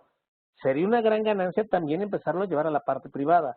Acordémonos que muchos de estos médicos también trabajan en la parte privada y puede ser muy interesante al médico que se capacita cómo también logramos insertarlo en el modelo privado para empezar a evitar todos esos problemas de estigma y discriminación que padecen las personas, no nada más en la pública, sino en la privada. Y de nueva cuenta, si no garantizamos una acción mucho más estratégica donde tenga presupuesto, yo de verdad no le veo cómo, y nos vamos a pasar otros 4 años, así como ha pasado con la norma 010, para que eso se pueda cumplir. La norma 010 lleva desde el sexenio pasado durmiendo el sueño de los justos en el jurídico de la Secretaría de Salud por un solo tema, que les cuesta trabajo porque ahí viene establecido el realizar pruebas a menores de 18 años. Al doctor Narro le tembló la mano y hoy en día sigue temblando la mano a la Secretaría de Salud para aprobarla. Que ojo, la norma ya es un poco obsoleta, tendríamos que remejorarla. ¿Cuándo lo vamos a hacer? ¿Tendremos que volver a salir a las calles? ¿Tenemos que tener un tipo de protesta distinto? ¿Tenemos que realmente hacer acciones de incidencia más visibles para que el protocolo lleve a un cauce? Creo que lo podemos hacer, sí, pero también lo podemos hacer en esta parte de ganar experiencias con lo que está pasando con COVID. En VIH hemos avanzado en muchísimas cosas y creo que es el momento de empezar a decir, hay un problema de discriminación para la atención de la comunidad LGBT, para las compañeras trans, para quien sea. Tenemos que empezar a hacer acciones y poder pilotear un modelo para mejorar la atención a las comunidades. Si no, de verdad yo no le veo cuánto. Yo hasta aquí le dejaría. Ahí están mis datos y cualquier cosa. Muchísimas gracias, Luis Adrián. Y bueno, para finalizar, hay una pregunta en el chat que les pediría pudieran responder cada uno de los 4 panelistas y agregaran también su conclusión de cierre. La pregunta que nos hacen es que, bueno, en una parte ya la contestaste, Luis Adrián, pero de todos modos, aprovechando que tienes el uso del micrófono, ¿qué proponen para que el protocolo de atención sea normativo y deje de ser orientaciones de buenas intenciones? Yo ya lo dije, tiene que ser sancionado por el Consejo de Salubridad General. A ver, la guía está allí, y puse el otro ejemplo hoy en día de la regulación para la compra de insumos COVID. O sea, el Consejo de Salubridad General es el órgano más grande del gobierno para todas estas acciones, sancionado a través de la Constitución, del artículo 4 constitucional. Entonces, yo no le veo por dónde más que por el Consejo de Salubridad General. ¿Cuáles serían las conclusiones? Yo creo que es momento de empezar a actuar, de empezar a articular los esfuerzos que están haciendo desde la academia, lo que está haciendo Lola, lo que están haciendo muchas otras más compañeras en todo el país. Quisiéramos más con Carlos en la Facultad de Medicina o de las facultades de Medicina. Nosotros hemos colaborado con él también. Creo que es el momento de empezar a actuar todos para tratar de tener un protocolo que sea obligatorio y que pueda realmente ser vinculatorio al sistema de salud y que sea realmente de observancia nacional y de cumplimiento nacional. Muchísimas gracias. Juan Carlos Mendoza, ¿tú qué propones? ¿Está prendido mi micrófono? Sí, te escuchamos. Bueno, yo no me voy a meter en terrenos legales, que no es mi expertise. Confío en Luis Adrián.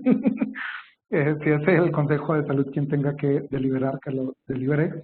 Yo solo quisiera decir que justo hace falta más universidades, más autoridades universitarias que estén dispuestas a abrir espacios de este tipo, aprovechar, incidir. Y yo creo que más bien yo dejaría la pregunta es, ¿a quién le toca incidir en la educación de futuros médicos, médicas, para que se aborden estos temas? Yo creo que hace falta que una entidad gubernamental tome la batuta y que tenga dentro de sus atribuciones hacerlo. Esa CONAPRED me parecería, pero eso es a la Secretaría de Educación Pública. Yo dejaría abierta esa pregunta y ojalá que alguna institución se atreviera a responder, me toca a mí y lo voy a hacer. Gracias por la invitación. Al contrario, muchas gracias. Carlos Alberto, ¿cuál sería para ti la propuesta para que el protocolo deje de ser normativo y dejen de ser orientaciones de buenas intenciones?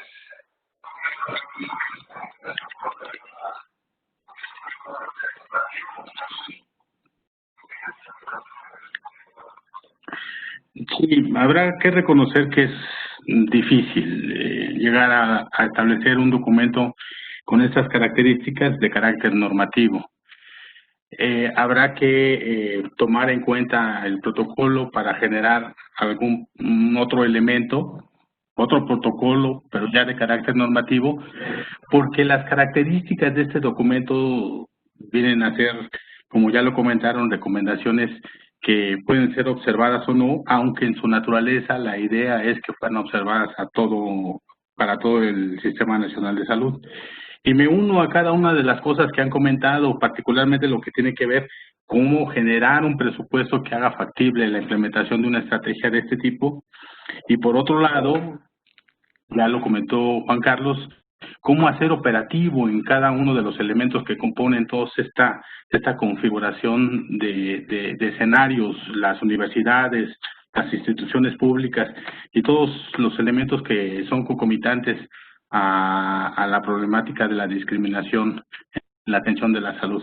Me parece que se trata un poco más de complejizar el asunto y me parece que es muy difícil llegar a una ruta común, pero lo que sí me parece que es importante es que en algún momento eso se debe de aterrizar. Los elementos que componen el protocolo, tal y como está, con todas las áreas de oportunidad que ya comentaron, que pudieran ser operativas, que pudieran llegar a la cotidianidad de los servicios de salud, sería fantástico. Y muchas gracias por la invitación.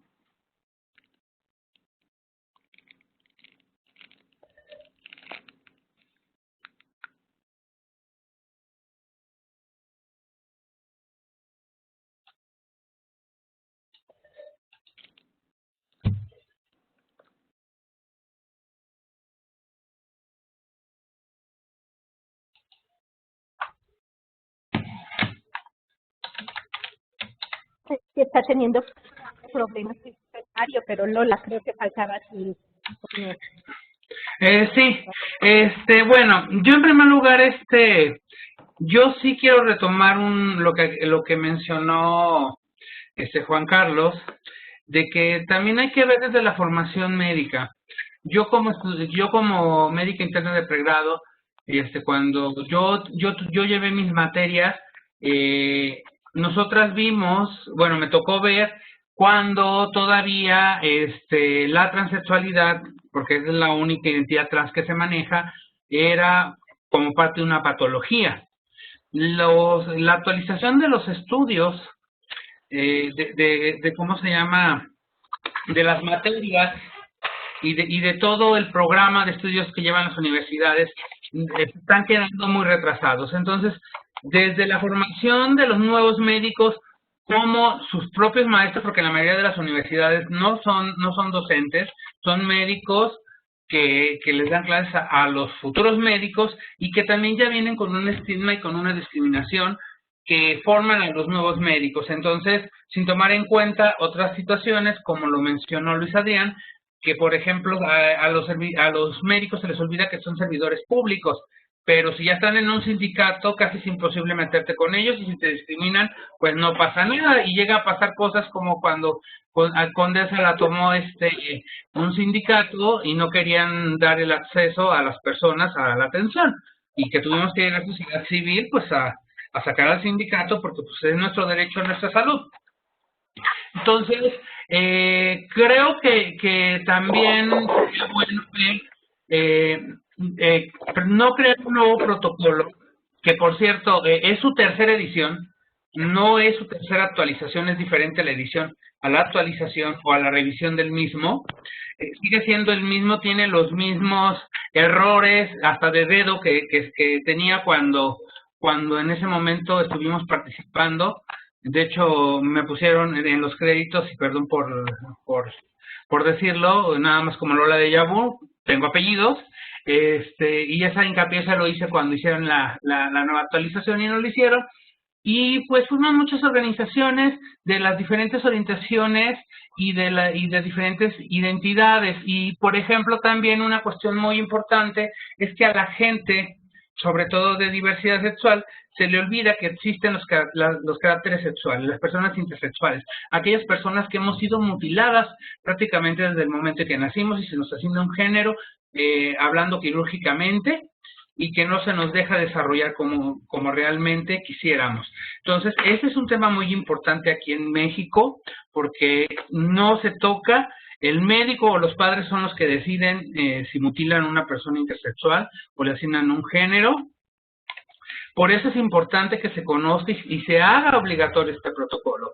Si bien es muy importantísimo que haya un presupuesto, que sea obligatorio y que más que un protocolo sea una norma oficial de carácter vinculante, también tiene que ver la voluntad política tanto de los estados como del gobierno federal, que hay un buen trabajo. El único problema que estamos viendo cuando cambia el gobierno es que el trabajo de los anteriores gobiernos queda relegado y muchas veces hasta borrado. ¿Qué es lo que nosotras como personas trans sentimos con este protocolo? Que fue muy difícil, fue muy extenuante, fue estarnos peleando casi entre nosotras mismas, porque pues una cosa es el queremos que sea una carta de buena intención y otro es pues que salga lo que alcance a salir, pero que nos atiendan sin discriminación. Entonces, y se nos olvida, por cierto quiero mencionar un pequeño caso de una compañera de la Condesa, porque me mandó mensaje que no pudo entrar a la reunión, que de hecho ya acaba de salir del hospital porque le cortaron de tajo las hormonas y resultó en un priapismo, una inflamación del pene tan fuerte que tuvo que ser operada para que no perdiera sus genitales. Entonces, y obviamente esta persona sí es trans, pero no desea hacerse la vaginoplastia. Entonces, este tipo de riesgos que pueden llegar a causar la muerte lo estamos viviendo actualmente. Entonces, ya por último, ya para acabar, agradecerles a todos, agradecerles la invitación, pero sí quiero dejar en claro que creo que hace falta la inclusión de las personas trans, de las demás orientaciones. Hubiera sido muy importante que una mujer lesbiana estuviera hablando sobre la parte de la guía protocolizada de mujeres lesbianas, personas bisexuales hablaran de las necesidades médicas y de la estigma y discriminación que hay hacia las personas bisexuales. Y obviamente, bueno, soy yo como persona intersex y como persona trans, pero pues hay más de 47 niveles de intersexualidad y cada una tenemos diferentes necesidades y obviamente tendríamos que hacer un megaprotocolo para cada una de las 47 o más de 47 niveles de intersexualidad que existen, pero que es una necesidad real, que es algo que necesitamos la voluntad política. Si bien ya con la red Vive Trans y con Moquestella estuvimos platicando con varios estados, tanto los legisladores de esos estados como los sistemas de salud estaban de acuerdo de poner de volver a meter o más bien de arropar el protocolo en sus instituciones. Todo se quedó atrás con lo del COVID. Entonces, no todo es COVID, las personas seguimos siendo discriminadas, no tenemos acceso a la salud. Entonces, es algo que tenemos que volver a retomar, no dejar que se siga discriminando y darle atención universal a todas las personas. Muchas gracias. Gracias a ti, Lola, y gracias también a Carlos Alberto, a Juan Carlos y a Luis Adrián por las extraordinarias ponencias del día de hoy, por sus aportaciones. Y para cerrar esta sesión, cedo la palabra a la doctora Alexe de la Torre. Muchísimas gracias. Creo que fue una sesión sumamente importante y como bien mencionan, no debemos dejar que solo se quede en este foro. Faltan muchas cosas por hacer. Me gustaron las palabras que expresaron de nos toca y nos toca a todas, todos, todes, y pues tenemos que ir generando estas acciones y lineamientos. Bien menciona Luis Adrián el poder tener esta parte de seguimiento con el Consejo General de Salubridad, con la parte normativa, con la parte de educación que coincido es fundamental y bueno, creo que definitivamente tendremos que hacer muchísimo más y abrir más foros para asegurarnos que esto no se quede en una letra y un documento solamente escrito. Agradecemos nuevamente a Lola, a Juan Carlos, a Carlos Alberto, a Adrián y a Mario, y a todos los asistentes a esta conferencia. Nos vemos mañana para el cierre de nuestro ciclo de este mes. El tema será el marco de los derechos humanos de personas LGBTI y que viven con VIH. Muchísimas gracias y que tengan excelente día. Muchas gracias a todos. Gracias. Muchas gracias. Luego.